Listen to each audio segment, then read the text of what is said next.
आप सभी को जय मसीह की हिंदी बाइबल स्टडी इस चैनल में आपका स्वागत है। आज हम भविष्यवाणी के वरदान के विषय में सीखेंगे। बाइबल में अलग अलग आत्मिक वरदानों के बारे में लिखा है और भविष्यवाणी का वरदान एक आत्मिक वरदान है जिसके ऊपर आज हम सीखेंगे। सबसे पहला सवाल, भविष्यवाणी का वरदान क्या है? इस वरदान में भविष्यवक्ता परमेश्वर से सुनता है और परमेश्वर से सुनी हुई बात लोगों को बताता है। भविष्यवक्ता कौन है? जो भाई या बहन को परमेश्वर चुनता है ताकि परमेश्वर अपनी बातें उनको बताए, वो व्यक्ति भविष्यवक्ता है। भविष्यवक्ता का जिम्मेदारी है कि प्रभु से सुनी हुई बातों को वैसे के वैसे लोगों तक पहुंचाए। बाइबल में हम बहुत सारे भविष्यवक्ताओं के बारे में पढ़ सकते हैं। पुराने नियम में है एलिया, नातान, यिर्मयाह, यशायाह। नया नियम में भी हम देख सकते हैं पौलुस, अगबुस और भी प्रभु के दास दासियां थे जो भविष्यवाणी देते थे, अर्थात उनके अंदर भविष्यवाणी का वरदान था। भविष्यवाणी का वरदान प्रभु किसको देता है? यहाँ पर फिर से ऐसे कोई रूल नहीं है कि परमेश्वर किसको देता है। योएल नबी की किताब उसका 2 अध्याय और 28वीं आयत में हम देख सकते हैं। वहां पर वचन इस प्रकार है कि परमेश्वर अपनी आत्मा उंडेलेगा और बेटे और बेटियां भविष्यवाणी करेंगे। अर्थात हम जो परमेश्वर के बेटे और बेटियां हैं, परमेश्वर हमको इस्तेमाल करेगा ताकि हम भविष्यवाणी दे। भविष्यवाणी के द्वारा प्रभु के लोगों के बीच में क्या संदेश मिलता है? हम देख सकते हैं 1 कुरिन्थियों उसका 14वीं अध्याय में पौलुस अन्य भाषा और भविष्यवाणी के बारे में बताता है और विशेष कर उसकी 3री आयत में इस प्रकार लिखा है, परंतु जो भविष्यवाणी करता है वो मनुष्यों से उन्नति और उपदेश और शांति की बातें कहता है। तो भविष्यवाणी के द्वारा क्या होता है? सबसे पहले उन्नति की बातें। किसकी उन्नति?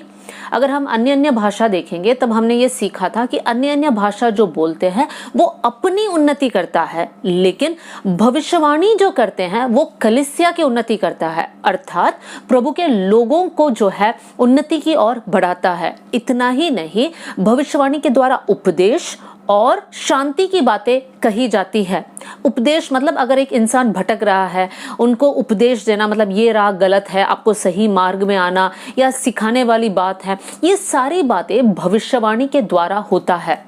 अगर भविष्यवाणी का वरदान करते समय एक अविश्वासी हमारे झुंड में है तो पौलुस क्या कहता है?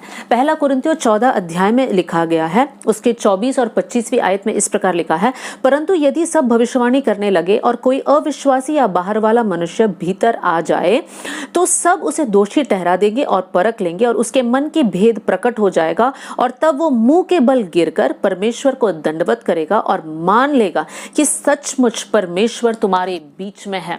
भविष्यवाणी से विश्वासी लोगों के लिए भी उन्नति है और अविश्वासी लोग भी परमेश्वर को मान लेंगे कि परमेश्वर तुम्हारे बीच में है और वो परमेश्वर सच्चा परमेश्वर है। प्रियो, परमेश्वर ये भविष्यवाणी का वरदान या भविष्यवक्ताओं को इसलिए कलीसिया में रखा है ताकि कलीसिया मजबूत हो जाए।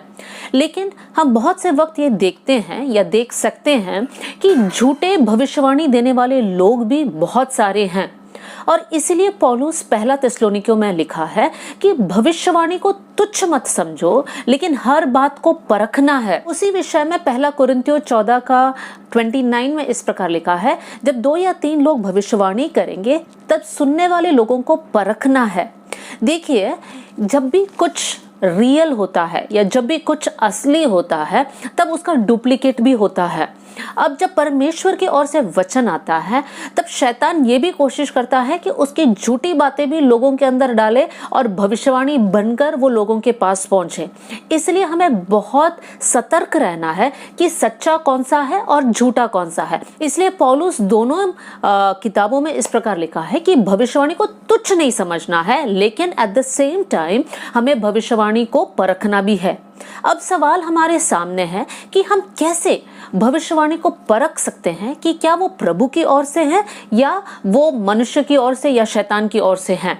देखिए, जब हम भविष्यवाणी की बात कर रहे हैं, भविष्यवाणी हो सकता है 3 माध्यम से आ रहे हैं। सबसे पहले हो सकता है वो सच्चा है और परमेश्वर की बातों को ही जो है वो इंसान या भविष्यवक्ता लोगों को बता रहे हैं।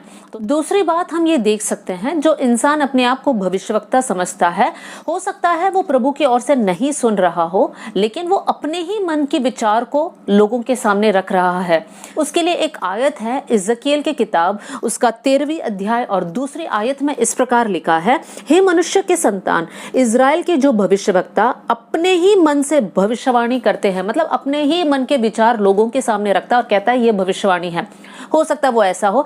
या तीसरी बात, हो सकता है वो झूठा भविष्यवाणी हो, मतलब वो परमेश्वर से कोई लेना देना नहीं है, इंसान अपनी बुद्धि से भी नहीं बोल रहा है, लेकिन शैतान उसके मन में झूठे विचारों को डाल रहा है। ये हम आहाब के जीवन में देख सकते हैं, जब आहाब के सामने कुछ भविष्यवक्ता भविष्यवाणी की, लेकिन वो परमेश्वर की ओर से नहीं था, वो एक झूठा आत्मा था। इसलिए जब ये तीनों प्रकार की संभावना हमारे सामने हो सकता है, इसलिए हमें सतर्क रहना है कि भविष्यवाणी क्या परमेश्वर की ओर से ही है, कर हमें परखना है।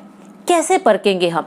सबसे पहले हमें ये याद रखना है, जो परमेश्वर की ओर से जो भविष्यवाणी है वो कभी भी परमेश्वर के कलाम के विरोध में नहीं होगा।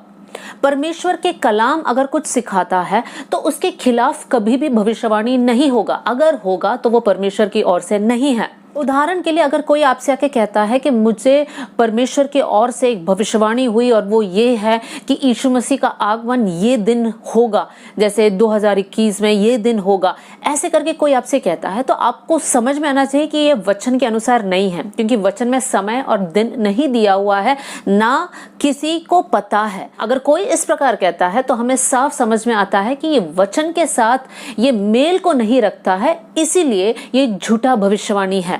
यीशु मसीह ने भी कहा कि हमें झूठे भविष्यवक्ताओं से बहुत सावधान रहना है।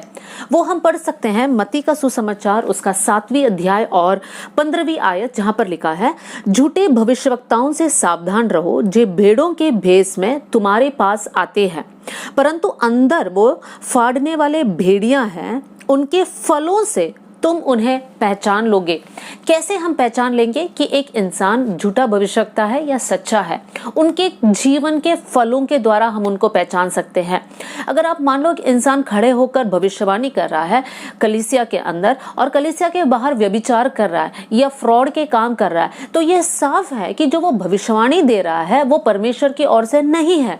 तो हम लोगों को उनके फल के द्वारा उनको पहचान सकते हैं।